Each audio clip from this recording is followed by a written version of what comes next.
तो Delhi car blast की जांच को लेकर हर दिन चौंकाने वाले खुलासे हो रहे हैं। अब ताजा खुलासा ये है कि ये आतंकी डॉक्टर्स एक मौलाना की मदद से आतंकी संगठन अंसार गजवतुल हिंद को दोबारा खड़ा करना चाहते थे। वो आतंकी संगठन 5 साल पहले आतंकवादी जाकिर मूसा के खात्मे के साथ ही दफन हो गया था।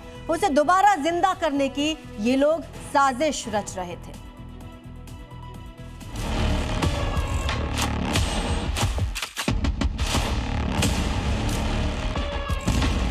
दिल्ली को धमाके से दहलाने का मंसूबा बनाने वाले आतंकी डॉक्टर कोई और नहीं बल्कि वो उस अंसार गजवत उल हिंद के मोहरे हैं जिसका मास्टरमाइंड मौलवी इरफान है। जांच में खुलासा हुआ है कि गिरफ्तार मौलवी इरफान ही वो शख्स था जिसने आतंकी डॉक्टर मुजम्मिल के जरिए सबसे पहले 2022 में डॉक्टर्स का अंसार गजवत उल हिंद का सर्कल बनाया था। साजिश की अगली कड़ी के तहत इस सर्कल में शामिल आतंकी डॉक्टर्स का जैश के कमांडर्स से संपर्क करवाया गया। मौलवी इरफान खुद श्रीनगर के सरकारी मेडिकल कॉलेज में पैरामेडिकल स्टाफ था।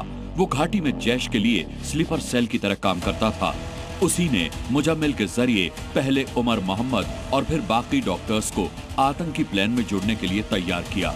इसके बाद डॉक्टर मुजम्मिल ने मौलवी इरफान की मुलाकात डॉक्टर आदिल अहमद और डॉक्टर उमर मोहम्मद नबी यानी सुसाइड बॉम्बर से करवाई, जिसके बाद मौलाना इरफान और आतंकी डॉक्टर्स का मॉड्यूल उस संगठन को फिर से जिंदा करने की प्लानिंग में जुट गया।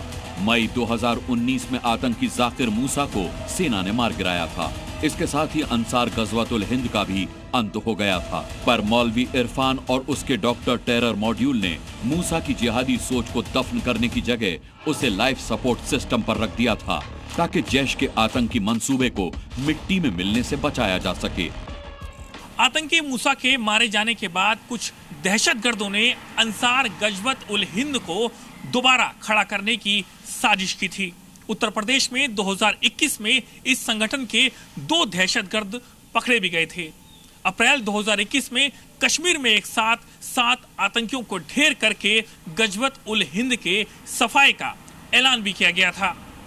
जनवरी 2022 में दिल्ली में इसी आतंकी संगठन ने ग्रेनेड अटैक की कोशिश की थी, लेकिन आतंकियों को तैयार करने वाले मौलाना इरफान के सीने में गजवत उल हिंद की आग जलती रही थी।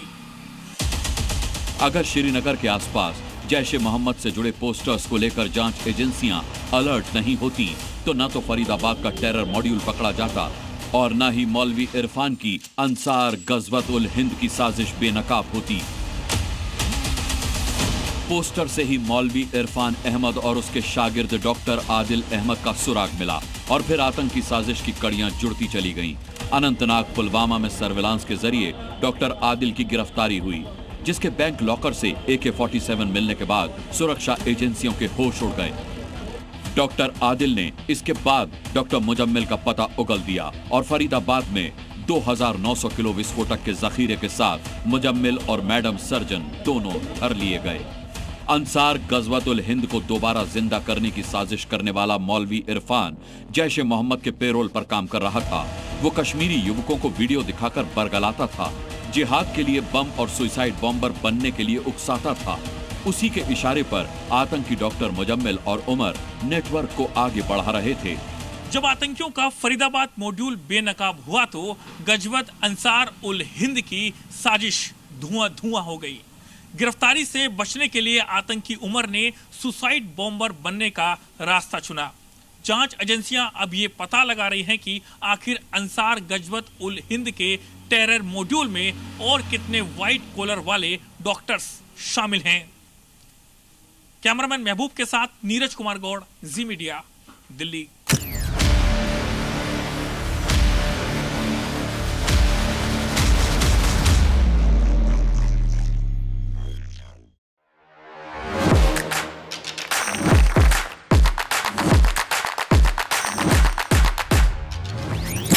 Welcome Dr. Subhash Chandra. And habit can be micro, macro, 66 times if you repeat the same thing, it becomes your habit.